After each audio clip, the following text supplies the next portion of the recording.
शुरुआत करेंगे बुलेटिन की, जहां लखनऊ में राष्ट्रीय स्वयं सेवक संघ के कार्यक्रम के दौरान संघ प्रमुख डॉक्टर मोहन भागवत ने जनसंख्या घर वापसी को लेकर बड़ा बयान दिया। उन्होंने हिंदू समाज से कम 3 बच्चे पैदा करने की अपील की है। इस रिपोर्ट में देखिए।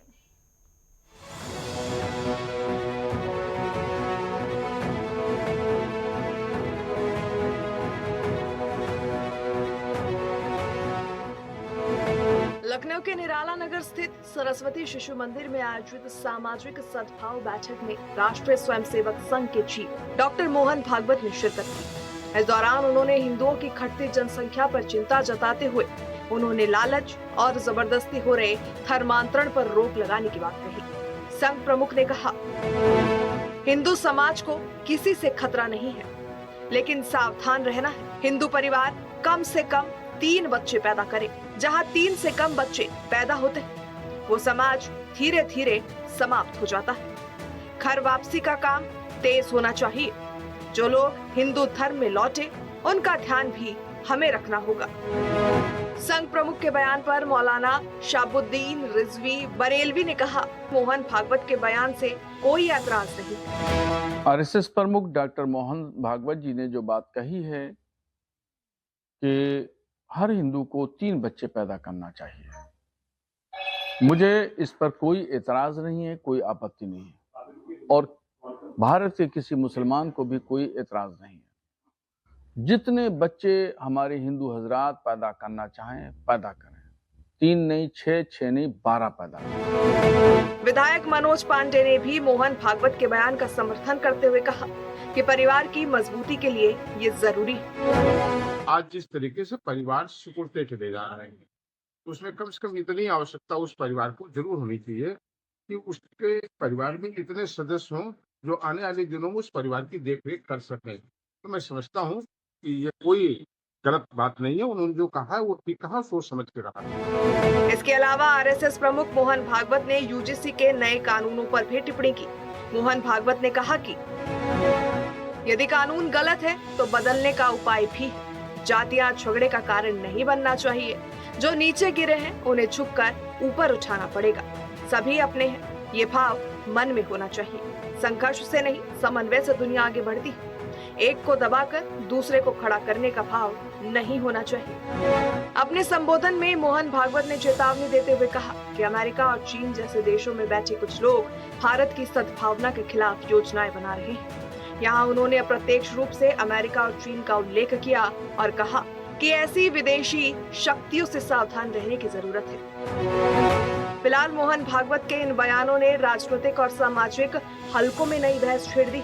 अब इस पर अलग अलग दलों और संगठनों की भी प्रतिक्रिया सामने आने लगी है। Bureau report, network 10।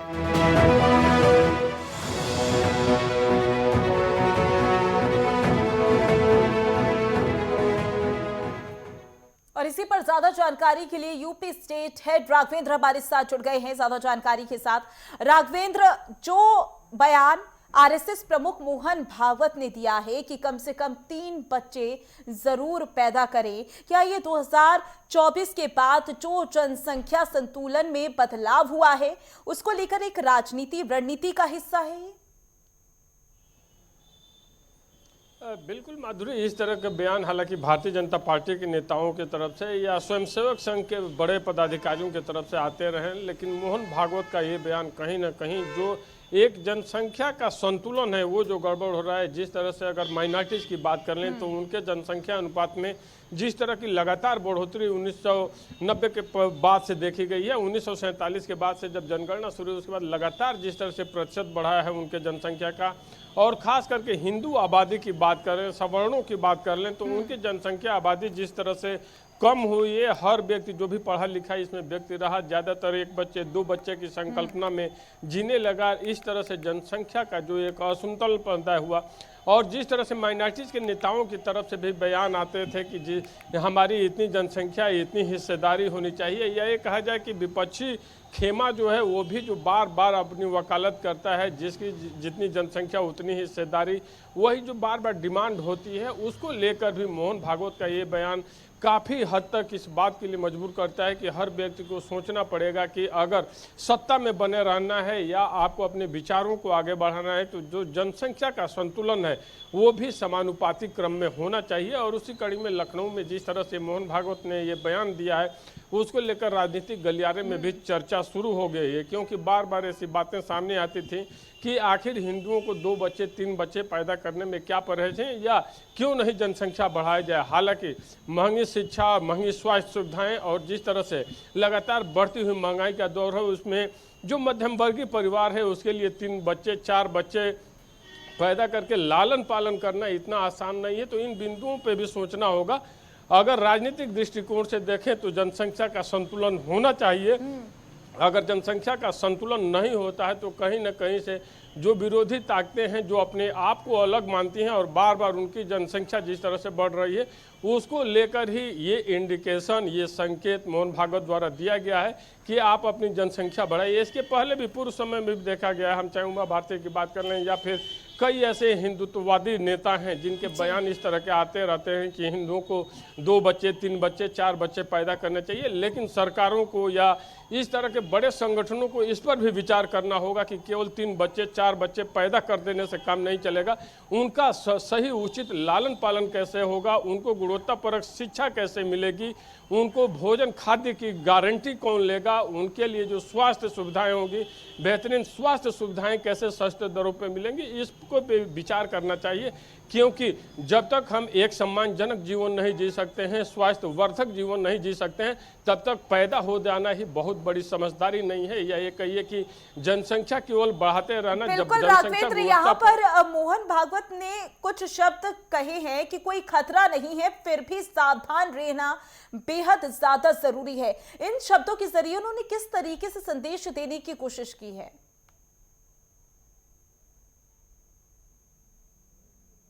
आज़ादी के बाद से 1947 में जब देश का बंटवारा हुआ उसके बाद से पाकिस्तान में जिस तरह हिंदू आबादी लगभग 18 से 22% थी, लेकिन आज वहाँ पे 1 से 1.5% में सिमट कर रह गई है। वहीं अगर भारत की बात कर लें तो जहाँ पे माइनॉरिटीज़ की जनसंख्या 4 से 5% थी, आज वो लगभग 14 से 16% पहुँच गई है।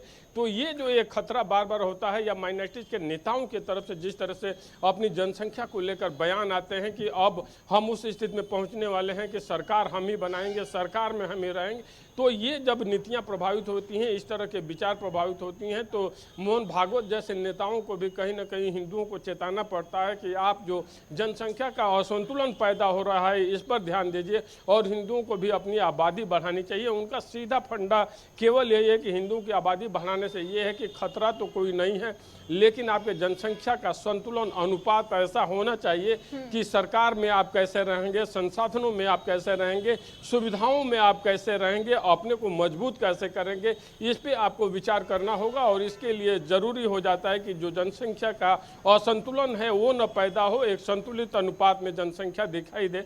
और यही इशारा मोहन भागवत के बयानों में देखने को भी मिल रहा है। बिल्कुल राघवेंद्र, 2027 में विधानसभा चुनाव है और ये बयान उन्होंने दिया है लखनऊ में। इसी के साथ उन्होंने ये भी कहा कि जाति जो है वो झगड़े का कारण नहीं होना चाहिए। इसका इम्पैक्ट 2027 के चुनाव में किस तरीके से पड़ता हुआ नजर आएगा? और इसी के साथ ये भी बताइएगा, क्या ये आगे आने वाले चुनावों को लेकर एक रणनीति का हिस्सा भी हो सकते हैं? और दूसरी चीज ये कि लव जिहाद के मामले काफी ज्यादा उत्तर प्रदेश में नजर आए हैं। क्या ये भारत विरोधी गतिविधियां जो भारत में ही पनप रही हैं, उत्तर प्रदेश में सबसे ज्यादा देखने को मिल रही हैं, ये उसका संकेत है? बिल्कुल माधुरी, जिस तरह से मोहन भागवत ने कहा कि संघर्ष नहीं समन्वय, और एक को दबाकर दूसरे को बढ़ाने का नहीं बल्कि सबको समानुपाती रूप में आगे बढ़ाना, ये साफ संकेत देता है कि आप जाति रंगों में आप लड़िए नहीं बल्कि एकजुट रहिए। इसका सीधा इशारा कहिए या उस नारे से कनेक्ट करिए जैसा उत्तर प्रदेश के मुख्यमंत्री योगी आदित्यनाथ बार बार कहते हैं कि बटोगे तो कटोगे, एक रहोगे तो सेफ रहोगे। इसी की तरफ मोहन भागवत का भी ये इशारा होता है कि आप जाति वैमनस्यता में लड़िए नहीं, बल्कि एकजुट रहिए और सारे हिंदुओं को एकजुट रहना चाहिए। आप अपनी जनसंख्या पे भी ध्यान दीजिए कि ताकि जनसंख्या का असंतुलन न हो। और जहां तक 2027 के चुनाव की बात है तो उत्तर प्रदेश की राजनीति में चूंकि पीडीए बार बार पीडीए की बात करती है, हम अखिलेश यादव की बात कर लें, कांग्रेस की बात कर लें, ये जो गठबंधन बनाने की बात होती है जहाँ पे माइनॉरिटी वोटों के लिए हिंदुओं पे या मंदिरों पे, धार्मिक आस्थाओं पे भी तरह तरह के आपत्तिजनक बयान भी दिए जाते हैं जो कहीं से स्वीकार्य नहीं किए जा सकते हैं। ऐसे में मोहन भागवत का ये वकालत करना, ये संदेश देना कि आप अपनी आबादी को बढ़ाइए, असंतुलन को खत्म करिए, इसके अलावा जाति वैमनस्यता को खत्म करिए, आप लोग आपस में सौहार्दपूर्ण वातावरण बने। कहीं ना कहीं 2027 की चुनावों की तैयारियों का रंग देना भी कहा जा सकता है कि हिंदुओं को एकजुट करने के लिए, उनको एक साथ आगे बढ़ने की वकालत भी मोहन भागवत ने अपने इस बयान में कर दी है। और 2027 के चुनाव में ये बहुत बड़ी स्ट्रेटजी भी भारतीय जनता पार्टी या राष्ट्रीय स्वयंसेवक संघ की होगी कि हिंदुओं में कोई बिखराव न हो, कोई बंटवारा न हो। और योगी आदित्यनाथ का जो नारा था कि बटोगे तो कटोगे, एक रहोगे तो सोफ रहोगे, 2027 के भी चुनाव में देखने को मिल सकता है, क्योंकि मोहन भागवत ने उसकी तरफ इशारा कर दिया है अपने बयानों को लेकर लखनऊ में। राघवेंद्र, क्योंकि यहाँ पर हिंदुओं का सबसे ज्यादा जिक्र किया गया है, सबसे बड़ी बात तो ये कि यहाँ पर एक तरफ सीएम योगी आदित्यनाथ सभी को साथ चलने की लेकर बात कहते हुए नजर आते हैं। हिंदुत्व की राजनीति तो बीजेपी की ओर से की ही जाती है, लेकिन दूसरी तरफ यहाँ पर एक शब्द, हिंदू शब्द का प्रयोग करना आने वाले समय में किस तरीके से उत्तर प्रदेश की जनता को प्रभावित करता हुआ नजर आएगा। इसी के साथ क्या ये 2027 में जो समीकरण बनते हुए नजर आ रहे हैं चुनावों को लेकर, इसका इंपैक्ट उसमें बदलने में भी कारगर साबित होगा? बिल्कुल माधुरी, पहले आपके पहले सवाल का जवाब देते हैं। एक सवाल छूट गया था, जो लव जिहाद की बात आपने की थी कि उत्तर प्रदेश में तमाम लव जिहाद के मामले सामने आए हैं, धर्मांतरण के मुद्दे आए हैं, तो इसे इनकार नहीं किया जा सकता है कि नेपाल के समीपवर्ती बॉर्डर रहे हों या फिर पूर्वांचल का कोई अन्य जनपद रहा हो, प्रयागराज रहा हो, आगरा रहा हो, अलीगढ़ रहा हो, बिजनौर रहा हो, मुरादाबाद रहा हो, रामपुरा हो, संभल रहा हो, ये वो आबादी वाले देश हैं, ये जिले हैं, क्षमा चाहेंगे, जिले हैं जहाँ पे सर्वाधिक धर्मांतरण कराए गए। इतना ही नहीं, हिंदू लड़कियों को देह व्यापार में भी धकेला गया। तो एक तरह से कहा जा सकता है कि 2017 के पहले यहाँ पे धर्मांतरण, लव जिहाद के मुद्दे बहुत ज़्यादा देखने को मिलते थे। उसके बाद से एसटीएफ की लगातार जो कार्रवाई हुई, धरपकड़ जो शुरू हुए, छांगू गिरोह से लेकर केजीएमयू तक, बस्ती तक, जहां जहां भी इस तरह के सिंडिकेट मिले उन पे गिरफ्तारियां की गई। गल्फ कंट्री से जो फंडिंग की बातें सामने आई थी उन पे एक्शन हुए। तो लगातार उस पर रोक लगाने का काम सरकार द्वारा किया गया है। वहीं अगर 2027 के चुनावों की बात कर लें तो भारतीय जनता पार्टी हिंदुओं को एकजुट करने में लगे हुए है। तो वहीं अखिलेश यादव पीडीए के नाम पे आरक्षण बचाने और संविधान बचाने की वकालत करके आगे बढ़ते हुए दिखाई दे रहे हैं। हालांकि उनका लगातार प्रयास चल रहा था कि बसपा से गठबंधन हो जाए, लेकिन आज की प्रेस कॉन्फ्रेंस में मायावती ने, बसपा सुप्रीमो मायावती ने अपना रुख स्पष्ट कर दिया है कि बहुजन समाजवादी पार्टी अपने दम पे अकेले चुनाव लड़ेगी। अब जब बहुजन समाजवादी पार्टी अकेले अपने दम पे चुनाव लड़ेगी तो इसे इनकार नहीं किया जा सकता है कि भारतीय जनता पार्टी से पार पाना अखिलेश यादव के लिए इतना आसान नहीं होगा, चाहे वो संविधान आरक्षण की जितनी भी बातें कर लें, क्योंकि मोहन भागवत की बात कर लें या भारतीय जनता पार्टी की बात कर लें, हिंदुत्व पे लगातार ये लोग हिंदुत्व के ट्रैक पे खेलने का काम करेंगे। और जिस तरह से धार्मिक पर्यटन को लेकर, खास करके हिंदुओं के धार्मिक पर्यटन को लेकर जिस तरह से उत्तर प्रदेश में काम किया गया है, सीएम योगी आदित्यनाथ द्वारा जिस तरह से लगातार माइनॉरिटी द्वारा जो उत्पीड़न पश्चिमी यूपी में होता था उस पर जिस तरह से रोक लगाने का काम किया गया, हिंदू बच्चियों को, महिलाओं को जिस तरह का सुरक्षा पश्चिमी यूपी में देने का काम किया, वो बहुत बड़ा मुद्दा हो जाता है। और उत्तर प्रदेश का जो विधानसभा का आगामी 2027 का चुनाव होगा, तो आपने जिन मुद्दों को कहा, ये सारे मुद्दे प्रभावित तो होंगे। लेकिन यहाँ पर अगर राघवेंद्र बात की जाए तो पिछले चुनावों में हमने देखा था कि सीएम योगी आदित्यनाथ पसमानदा मुस्लिमों को साधते हुए नजर आए थे। आपको नहीं लगता है कि जिस तरीके से ये बयान सामने आ रहे हैं, विपक्षी दल जो है इसको मुद्दा बना सकते हैं?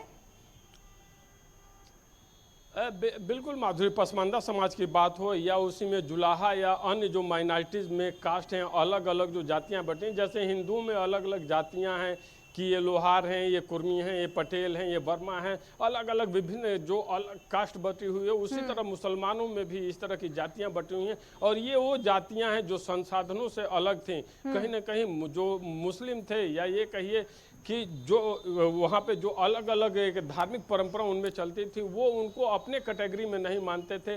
और भारतीय जनता पार्टी ने उस मुद्दे को छुआ, ट्रिपल तलाक पे और इन पसमानदा मुसलमानों के माध्यम से मुस्लिम वोट बैंक में सेंध लगाने का भी काम भारतीय जनता पार्टी द्वारा किया गया। और 2027 के चुनाव में भी पसमानदा समाज एक बहुत बड़ा मुद्दा भारतीय जनता पार्टी के लिए होगा, क्योंकि बार बार भारतीय जनता पार्टी इस बात का जिक्र करती है कि माइनॉरिटीज में भी आपने लोगों को बांट कर रखा था, संसाधनों से, प्रदेश के देश के संसाधनों से दूर रखा था, सरकारी योजनाओं से उनको दूर रखा था। हमने उसका लाभ लिया। और सच्चाई भी है कि जिस तरह से हम सरकारी आवास की बात कर लें, शौचालय की बात कर लें, या खाद्य जो निःशुल्क मुफ्त राशन मिल रहा है उसकी बात कर लें, पसमानदा समाज से लेकर अन्य जो छोटी जातियां माइनॉरिटीज में भी थी, सर्वाधिक लाभ उन लोगों ने भारतीय जनता पार्टी की सरकार में लिया है। तो ये कहा जा सकता है कि 2027 के चुनाव में जो मुस्लिम वोटर्स हैं उनमें सेंध लगाने का काम पसमानदा समाज के माध्यम से भारतीय जनता पार्टी करती हुई दिखाई देगी। और ये अखिलेश यादव के लिए एक बहुत बड़ी चुनौती होगी, क्योंकि पीडीए की बात करते हैं तो माइनॉरिटी वोटों को किस तरह बिल्कुल सहेज राघवेंद्र, कर यहाँ रखता पर यह भी देखना होगा आरएसएस प्रमुख मोहन भागवत की ओर से जिन शब्दों का प्रयोग किया गया है, इसका इंपैक्ट उत्तर प्रदेश